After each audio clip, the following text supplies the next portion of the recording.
Audio Jungle.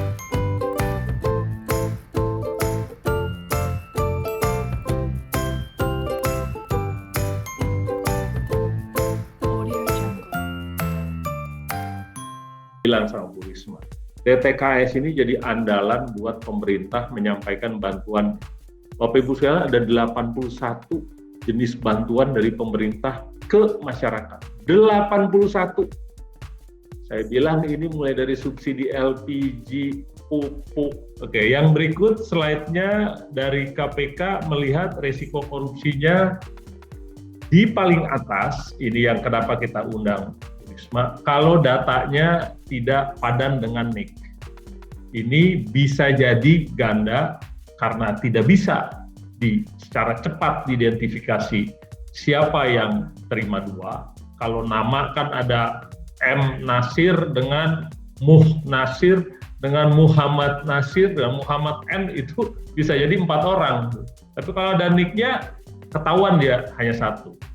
Nah, kasus yang sebelumnya terjadi adalah kami mendapati gitu ya bahwa penerima di daerah persis seperti Bu Risma bilang, dia nerima PKH aja 2. Ya ini kita bilang karena datanya di ujung gitu tidak pasti ada NIK-nya. Nah, oleh karena itu yang Bu Risma tunjukkan dari 193 juta turun menjadi 155 juta hanya memastikan yang nggak ada NIK-nya. Gitu. Jadi kita bilang, ya udah Bu, pede aja. Kalau nggak ada NIK-nya, kemungkinan besar orangnya nggak ada. Kayak gitu aja lah. Gitu. Jadi sekarang dipastikan semua data harus ada NIK-nya. Kalau buat saya secara awam bilang, kalau ada NIK-nya artinya manusianya ada di Indonesia. Paling nggak pernah tercatat di Indonesia. Jadi itu yang pertama. Yang kedua, nah ini updating. Dengan Pak Zudan kenapa harus berkawan? Tahun ini ada NIK-nya, benar, tapi kan orangnya bisa meninggal. Bisa cerai, bisa lahir, bisa pindah masuk, pindah keluar. Kalau yang meninggal saja sama lahir, saya dapat bocoran dari Pak Zudan, setahunnya juga 3 juta.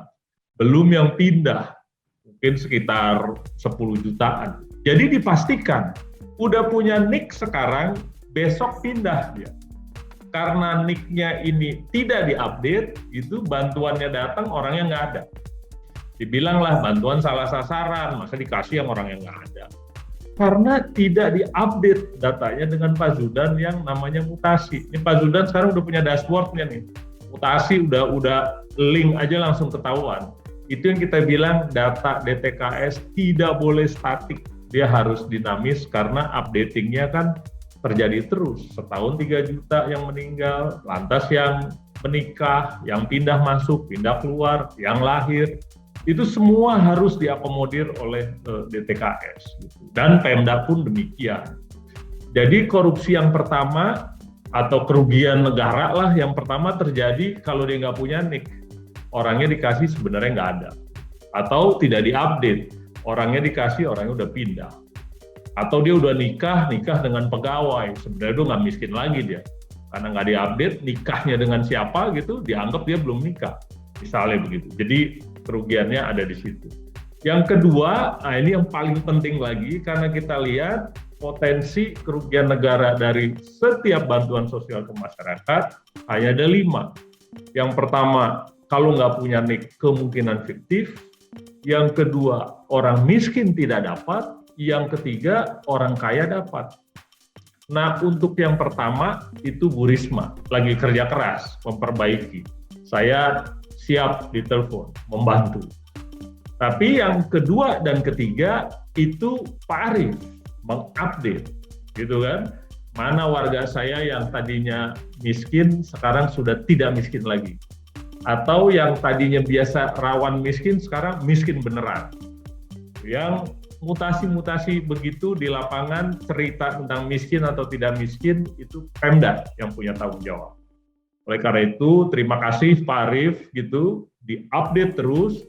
Ke depan seharusnya jumlahnya makin kecil kan gitu kan. DTKS kita dengar 193 juta dari 272 juta penduduk.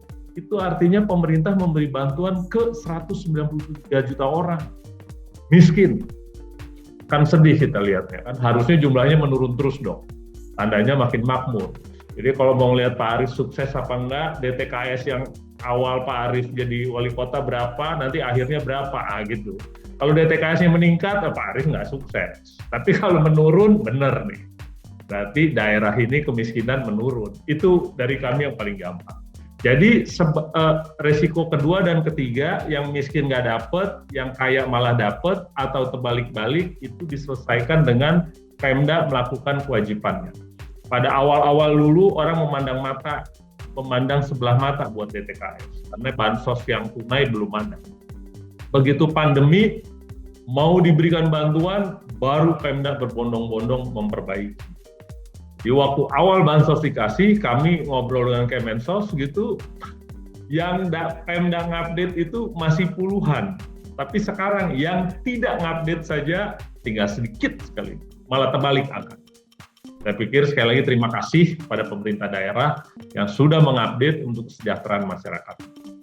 Dan yang keempat adalah kalau bansos diberikan dalam bentuk paket seperti kasus yang terdahulu. Pasti nanti ada laporan kurang kualitas, kurang kuantitas, saya dibagi kurang, yang begitu-begitu. Jadi kita selesaikan solusinya dengan Menteri kalau bisa jangan dikasih dalam bentuk barang. Nah ini sekarang yang terjadi. Hampir semua dalam bentuk tunai. Ada beras, kita masih bisa oke. Jadi resiko keempat dikurangi dalam bentuk tunai. Yang kita nggak duga ada resiko kelima, yang Pak Iman bilang ada tangan-tangan ikut di lapangan gitu ya.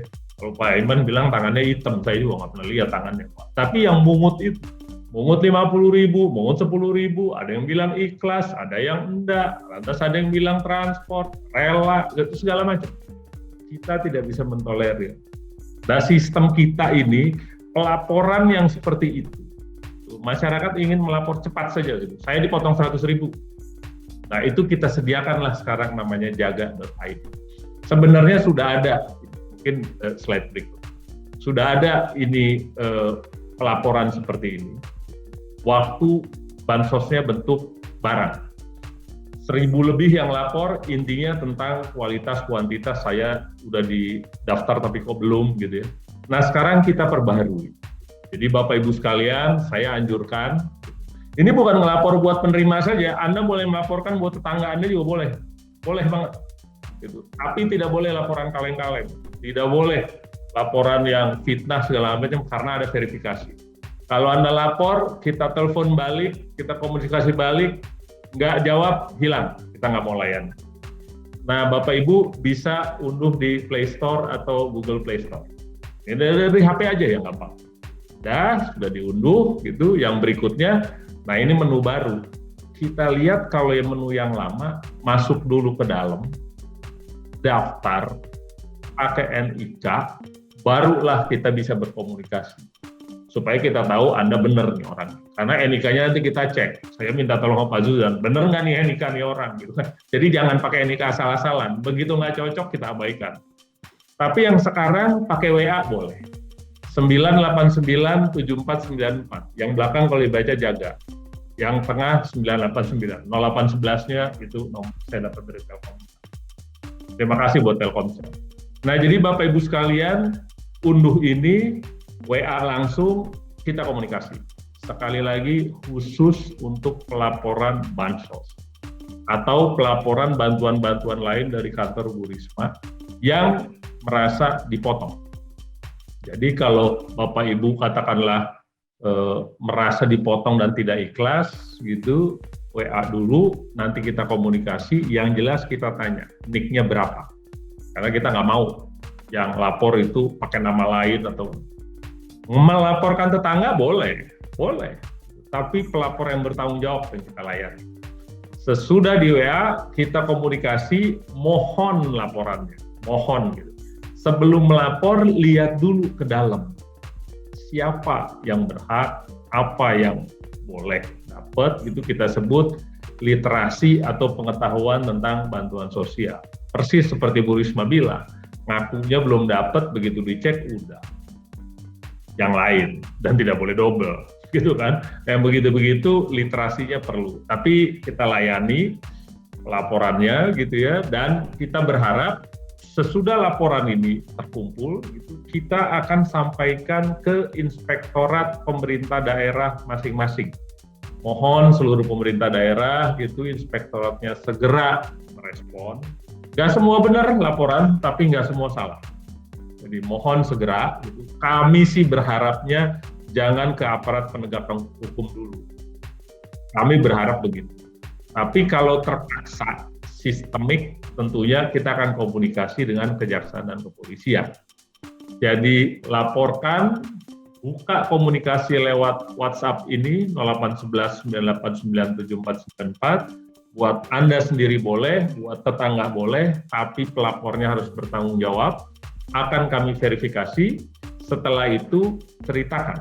Tapi yang jelas, siapa yang motong? Jadi ada nama atau jabatan, jangan bilang oknum, susah kita nyari. Di mana dipotongnya? Gitu kan? Jangan bilang saya dipotong, wah di Indonesia luas, nyarinya susah, saya nggak bisa, gitu kan? Jadi di mana dipotongnya, paling tidak di kabupaten mana, supaya kita bisa sampaikan ke inspektorat. Jadi ada pemerintah daerah mana yang akan menindaklanjuti.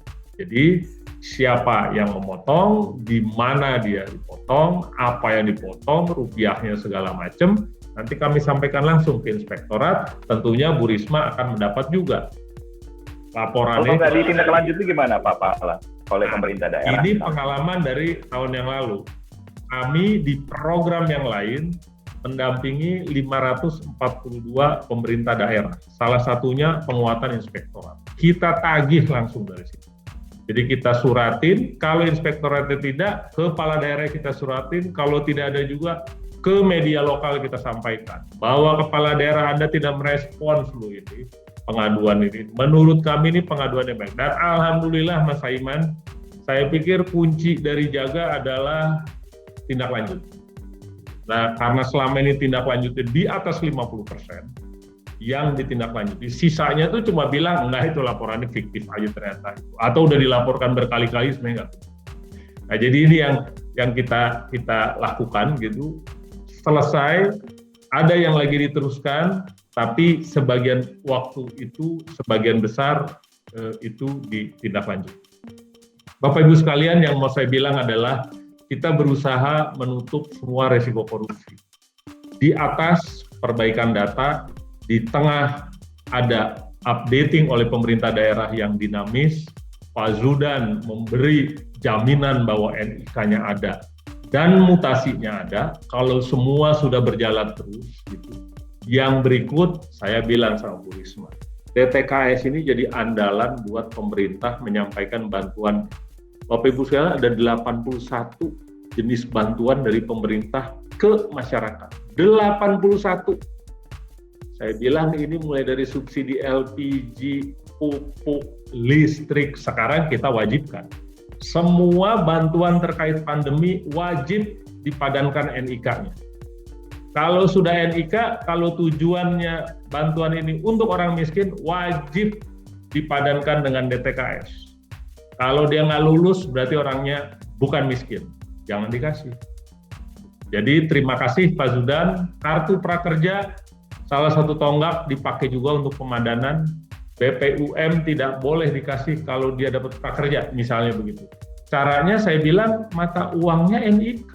Nggak ada pemadanan berjalan kalau nggak ada NIK. Jadi itu kita bilang pentingnya NIK. Jadi Pak Zudan buka akses seluas-luasnya. Vaksinasi yang paling dahsyat karena ratusan juta gitu. Vaksinasi yang paling dahsyat, tapi kita pandang ke depan satu data seperti Pak Gufron bilang pasti segera terrealisir dan efektif semua program pemerintah. Di samping itu, yang kecil-kecil di lapangan lewat mekanisme pelaporan seperti jaga.id ini kita bisa jauhkan tangan-tangan yang ikut di dalam itu, yang Pak Wali bilang mau cari batok segala macam gitu. Jadi mohon Pak Wali dengan Pemda lain, inspektorat segera kalau ada laporan kita verifikasi, kita sampaikan ke inspektorat, mohon direspon segera supaya masyarakat juga yang melapor merasa seperti Pak Gufron bilang partisipasinya dihargai. Dan ke depan tentunya jumlah DTKS yang kita harapkan makin lama makin turun. Artinya orang miskin makin turun. Segitu Mas Aiman, makasih.